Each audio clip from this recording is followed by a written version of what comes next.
போராட்ட களத்தினுடைய வீரமைந்தர்களே, உங்களை எல்லாம் இந்த மாநிலத்திலே வழங்கி கொண்டிருப்பதோடு தொடர்ந்து நமது 9வது நாள் போராட்டம் வெற்றிகரமாக சென்று கொண்டிருக்கின்ற இந்த பாதையில் தமிழக அரசு மத்தியிலே பல்வேறு நிகழ்வுகள் நடந்து கொண்டிருக்கின்றன.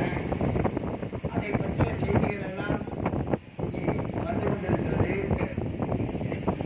கரேன் அவர்கள் தலைமையிலே ஒரு கமிட்டி போடப்பட்டதாகவும் அந்த கமிட்டி கொடுத்த ரெக்கமெண்டேஷன்ஸ் அடிப்படையிலே எவ்வளவு ஆசிரியர் ஊழியர்கள் இன்னும் கூடுதலாக இருக்கிறார்களோ அவர்களை எல்லாம் மீண்டும் அயர் பணியிட மாற்றம் செய்வதற்காக நாளை தலைமைச் செயலகத்திலே ஒரு கூட்டம் நடைபெற இருப்பதாக ஒரு அறிவிப்பு வந்து கொண்டிருக்கிறது.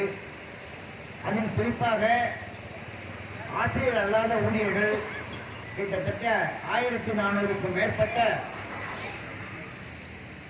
ஊழியர்கள் இருப்பதாகவும் ஆசிரியர்களிலே கொஞ்சம் இருப்பதாகவும் அவர்களை எல்லாம் எங்கெங்கே அயர் பணியிட மாற்றம் போடலாம் என்பது தொடர்பாக ஆராய்வதற்காக அல்லது அதை இறுதி செய்வதற்காக நாளை ஐஏஎஸ் ஆபீசர்கள் அடங்கிய அந்த குழு தலைமைச் செயலாளர் அவர்கள் தலைமையிலே கூட்டம் நடைபெற இருக்கிறது.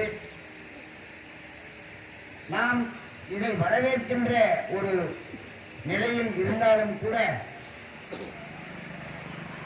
இந்த டெரைன் கமிட்டியை கொடுத்திருக்கின்ற பரிந்துரைகளின் அடிப்படையிலே அண்ணாமலை பல்கலைக்கழகத்திற்கு கிட்டத்தட்ட 2300 ஆசிரியர் அல்லாத ஊழியர்கள் தேவை என்ற வரையறையையும் அது கொடுத்திருக்கிறது. அப்படி என்றால் இந்த பல்கலைக்கழகத்திற்கு 2300 பேர் எந்தெந்த கல்லூரியில் தேவை என்பதை வரையறுத்து அது சொல்லியிருக்கிறது.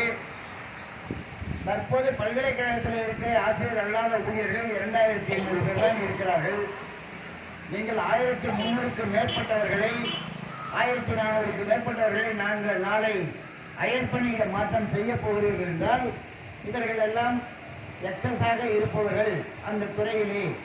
எனவே இவர்களை நாங்கள் அயர் பணியிட மாற்றம் செய்ய போகிறோம் என்றால் இந்த 2200 இந்த 1400 போனால் மீது 1400 பேர் இருப்பாங்க. 1400 பேர் இருக்காங்கன்னா 2100 பேர் இந்த பல்கலைக்கழகத்துக்கு தேவை என்று அந்த டெரைன் கமிட்டி வரையறுத்திருக்கிறது. அப்ப அதுல இருக்கிற மீதி 700 பேரை முன்னாடியே நீங்க ஆல்ரெடி டெப்டேஷன் போட்டுட்டீங்க. அந்த 700 பேர் யாராருன்னா இந்த பல்கலைக்கழகத்துக்கு தேவையா இருக்கிற கடைநிலை ஊழியர்கள், அலுவலக உதவியாளர்கள், இங்க இருக்கிற செக்ஷன் ஆபீசர்ஸ், இந்த செக்ஷன் அலுவலகத்தில் பணிபுரியத்துக்கு தேவையான ஆட்கள், இதையெல்லாம் இங்கே டிவிஷனில் இருக்கு. ஆனால் முன்னாடியே எக்ஸஸ்ன்னு நீங்கள் அவங்களெல்லாம் கணக்கில் ஒழுங்காக எடுக்காம டெப்டேஷன் போட்டுட்டீங்க. இப்போ இந்த நாளைக்கு நீங்கள் போடுற இந்த கூட்டத்தில் இந்த 2100 பேர் இந்த பல்கலைக்கழகத்துக்கு தேவைன்னு அந்த டெரைன் கமிட்டி வரையறுத்து கொடுத்துருக்கு இல்லையா, அந்த வரையறுத்து கொடுத்துருக்கிறதுல யாரெல்லாம் நீங்கள் டெப்டேஷன் வெளியில் போட்டிருக்கீங்களோ அவங்களை மீண்டும் அழைப்பதற்கு நாளை இந்த கூட்டத்தில் முடிவு செய்ய வேண்டும். ரெண்டையும் செய்யணும். எக்ஸஸ் நீங்கள் யாரும் சொல்றீங்களோ அவங்களை வெளியில் எடுக்கிறதுக்கு என்ன முன்னுரிமை கொடுக்குறீங்களோ அதே மாதிரி இந்த பல்கலைக்கழகத்துக்கு எவ்வளோ பேர் தேவை என்று அந்த கமிட்டி வரையறுத்திருக்கிறதோ அதையும் நீங்கள் உடனடியாக மீண்டும் இந்த பல்கலைக்கழகத்தை அழைப்பதற்கான நடவடிக்கைகளை எடுப்பதுதான் சரியான நடவடிக்கையாக இருக்கும். அப்படி இல்லை என்றால் உங்களுடைய செயல்பாட்டிலே காழ்ப்புணர்வு இருக்கிறது, இந்த பல்கலைக்கழகத்தை முடக்கிவிட வேண்டும் என்ற செயல் திட்டம் இருக்கிறது என்ற சந்தேகம் எங்களுக்கு எழும். ஏன்னா இப்போ இந்த 1400 பேர் போயிட்டாங்கன்னா இங்கே ஒரு 1000 பேர் கூட இருக்க மாட்டாங்க. அப்படி இருந்தால் இந்த பல்கலைக்கழகத்தோட செயல்பாடு எப்படி நடக்கும்? ஒட்டுமொத்தமாக முடங்கி போயிடும். பல்கலைக்கழகத்தை முடக்குவதற்கான செயல் திட்டத்தை நாம் செயல்படுத்த விடக்கூடாது. எனவே நாளைய தினம் நடக்கின்ற அந்த கூட்டத்திலே நீங்கள் நல்ல முடிவுகளை எடுக்க வேண்டும். இந்த பல்கலைக்கழகத்துக்கு தேவையானவர்களை வரையறுத்ததை மீண்டும் இங்கே கொண்டு வந்து இந்த பல்கலைக்கழகத்தை சிறப்பாக நடத்துவதற்கான முயற்சிகளை எடுக்க வேண்டும். இன்னொன்று, இந்த 1400 பேர் நாளைக்கு போகிற தோழர்களுக்குலாம் நான் முன்னாடியே குறித்து சொல்லிகிட்டே இருக்கேன். முன்னாடி தான் எல்லாம் வரையறை இல்லாமல் போட்டுட்டாங்க. நாளைக்கு ஐஏஎஸ் ஆகிட்ட மீட்டிங் கூடுறாங்க, போட போகிறாங்க. நாம இன்னும் காலம் கடந்தில்ல. நீங்க எல்லாம் ஒண்ணுக்கு ரெண்டு வந்தீங்கன்னா இதை முறைப்படுத்தி போடுவதற்கான வாய்ப்புகளை முயற்சியை நாம எடுக்கலாம். ஒரு கவுன்சிலிங் வச்சு முறையா போடுங்க அப்படின்னு சொல்லலாம். அந்த தகுதியான இடங்கள்ல மட்டும் தகுதியானவர்களை போடுங்கன்னு சொல்லலாம். யாருக்கெல்லாம் குறைவான சம்பளம் நிர்ணயிக்கப்பட்டிருக்கோ அவங்களுக்கு சரியான சம்பள விகிதத்தை நிர்ணயித்து அனுப்புங்கன்னு சொல்லலாம். இந்த மாதிரியான கோரிக்கைகள் எல்லாம் பல்கலைக்கழகத்தில் பணியாற்றுகின்ற தோழரை நாம் வரையறுத்து அனுப்பினால் அது ஒரு தீர்வாக அமையும். ஏன்னா இப்ப இது மாதிரி எல்லாம் திரும்பி அந்த குளறுபடி நடந்தனால அதையெல்லாம் சரி பண்ணுங்கன்னு சொல்லிட்டு தான் டெப்டேஷன் போன ஸ்டாஃப் எல்லாம் இங்க வந்து போராடிட்டு உட்காந்துருக்காங்க. 272 பேர் டெக்னிக்கல் அசிஸ்டன்ட் வெளியே கொண்டு போய் போட்டு அவங்களுடைய தகுதிக்கு குறைவான பணிகளை நியமித்து அவங்களெல்லாம் கடைநிலை ஊழியர்களாக பணியமர்த்துகிறார்கள், பணி செய்கிறார்கள்.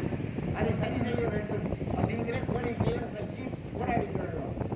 இப்போ உங்களுக்கு இந்த மாதிரியான ஒரு நிலைமையை கொடுத்தாங்கன்னா திருப்பி இங்கெல்லாம் வருவீங்க. இப்போ நாம் இங்கெல்லாம் திருப்பி அதை போராடணும். இப்போ நான் 30 நாளாக போராடிட்டு இருந்த ஒரு சின்ன தீர்வு கூட கிடைக்கலையே. திரும்ப நீங்கள் போய் அதுக்கப்புறமா திரும்பி இங்கே வந்து போராடி எப்படி தீர்வு கிடைக்குதுன்னு அதாவது என்ன சொல்றது, ஒரு செயலை எண்ணி துணிக தரணும், துணிந்த பெண் எண்ணணும் என்பது இழுக்கு அப்படின்னு திருவள்ளுவர் சொல்லியிருக்காரு. ஒரு செயல் செய்யறதுக்கு முன்னாடி அதை கரெக்டாக எண்ணி இந்த செயலால் என்ன பாதிப்புகள் வரும் அப்படிங்கிற கரெக்டாக கண்டுபிடிச்சி அதை அங்கேயே சரி பண்ணிடணும். அங்கே சரி பண்ணலன்னா அது முடிஞ்சதுக்கு அப்புறமா எண்ணி அதனால நமக்கு ஏற்படுறது வந்து இழுக்கு தான் ஏற்படுமே தவிர தீர்வு கிடைக்கும். இன்னைக்கு நம்ம இவ்வளோ நாள் போராடிட்டு இருக்கிற இந்த அரசியல் பாராமுகத்தோட இருக்கு. ஏன் பாராமுகத்தோட இருக்கு? சிக்கல் அதே மாதிரி இருக்கு, பிரச்சனைகள் இருக்கு, விதிநிலைமை அப்படி இருக்கு. இதையெல்லாம் சரி பண்ணணும் அப்படின்னு கேட்கும்போது நீங்க எதுவுமே செய்ய மாட்டேன் அப்படின்னா அதுக்காக அடுத்த பிரச்சனை என்ன பிரச்சனை தீர்வு போயிருமா? எல்லா வழக்குகளும் கோர்ட்ல போய் எல்லாம் ஜட்ஜ்மெண்ட் கொடுக்குறாங்க. அதுக்கு நீ போடாம இருந்தீங்க நாளைக்கு தலைமைச் செயலாளரை குறித்து உள்ள வைங்கன்னு ஜட்ஜ்மெண்ட் சொல்லுது. ஹையர் எஜுகேஷன் செக்ரட்டரி குறித்து உள்ள வைங்கிறது. இந்த மாதிரியான ஜட்ஜ்மெண்ட் எல்லாம் வந்துட்டே இருக்கு, பாக்குறீங்க. அப்ப நியாயம் வந்து இந்த போராட்ட காலத்தில் கிடைக்கலன்னா நீதிமன்றத்தின் மேல கதவை தட்டுனா அதோட விளைவு விபரீதமாக தான் இருக்கும். அப்ப நியாயத்தை எங்கேயாவது கிடைக்கணும். எப்படி நம்ம தமிழக அரசு போராடும் போது கிடைக்காத நீதியை திரும்ப உச்ச நீதிமன்றத்தில் கொண்டு போய் அந்த நீதியை பெறுவதற்காக போராடி அந்த தமிழக அரசு வெற்றி பெற்றது, அந்த வெற்றியை கொண்டாடுவதற்காக அவருக்கு பாராட்டு விழா நடத்தி சந்தோஷப்படுறோமோ, அப்ப அந்த மனநிலையில இருக்கிற தமிழக அரசு ஒரு நியாயத்துக்காக நீதிக்காக போராடுகின்றவர்களை வழக்குக்கு தள்ளுறதும் இல்ல அதோட நியாயத்தை உணர்ந்து பேச்சுவார்த்தைக்கு அழைக்காம இருக்கிறதுங்கிறது எவ்வளவு ஒரு மோசமான மனநிலை அப்படிங்கிறத நம்ம புரிஞ்சுக்கணும். இதைதான் நம்ம மீண்டும் மீண்டும் கேட்கிறோம். மாண்புமிகு தமிழக முதலமைச்சர் அவர்களே, நீங்க தாயுள்ளம் கொண்டவர்கள், எங்களுடைய செய்தி உங்க காதுக்கு கட்டாயமா எட்டிருக்கும். இது வரைக்கும் எட்டாம இருந்ததுன்னா அது என்ன நிலைப்பாடுன்னு எனக்கு தெரியல. ஏன்னா எல்லா பத்திரிகைகளும் வந்திருக்கு, எல்லா ஊடகங்களும் வந்திருக்கு, எல்லா செய்திகளும் வந்திருக்கு. நமது கட்சியோட கூட்டணிகள் இருக்கிற மாபெரும் தலைவர்கள் எல்லாம் இங்க நேரடியா கலந்து கொண்டு பேசியிருக்காங்க. அதன் மூலமாக உங்களுடைய செவிக்கு இந்த பல்கலைக்கழகத்தில் 30 நாளாக போராடி கொண்டிருக்கின்ற இந்த நியாயமான போராட்டத்தினுடைய காரணங்கள் உங்கள் செவிக்கு எட்டியிருக்கும். அப்ப நீங்க அதை அலட்சியப்படுத்தாமல் உடனடியாக சம்பந்தப்பட்ட துறை அமைச்சர்களுக்கு நடவடிக்கைக்கு பரிந்துரைத்து இந்த பிரச்சனைகளை தீர்ப்பதற்கான முழு முயற்சிகளை எடுக்க வேண்டும். ஏன்னா அதுதான் ஒவ்வொரு காலகட்டத்திலேயும் போராளியாக இருக்கின்ற திராவிட முன்னேற்ற கழகத்தினுடைய தலைவர் அவர்களுக்கு நாங்கள் கேட்கின்ற வேண்டுகோள். ஏன்னா தலைவர் கலைஞர் அவர்கள் வந்து ஒரு மிகப்பெரிய போராளி, உங்களுக்கு எல்லாருக்கும் தெரியும்.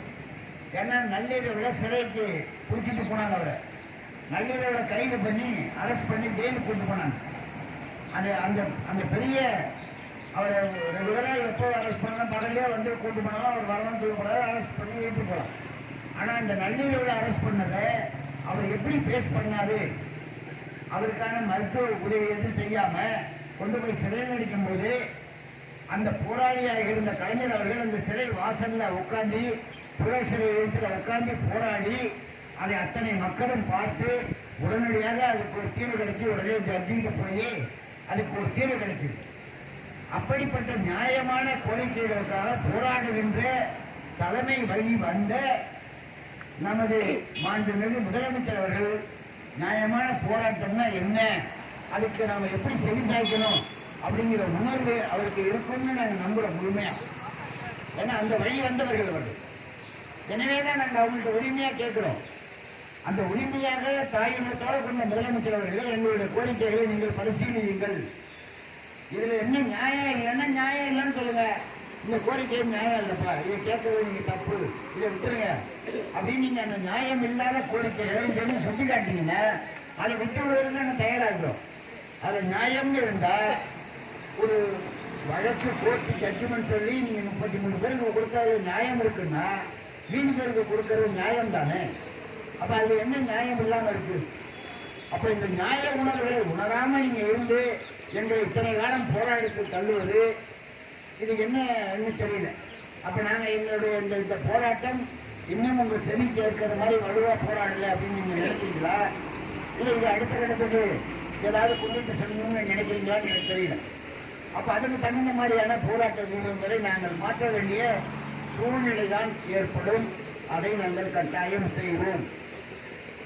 எனவே ஏன்னா நியாயமா இருக்கிற ஒரு விஷயம் தொடர்ந்து அது காலதாமதப்படுத்திட்டே போச்சுன்னா அது மிகப்பெரிய அநீதியாக அமையும்.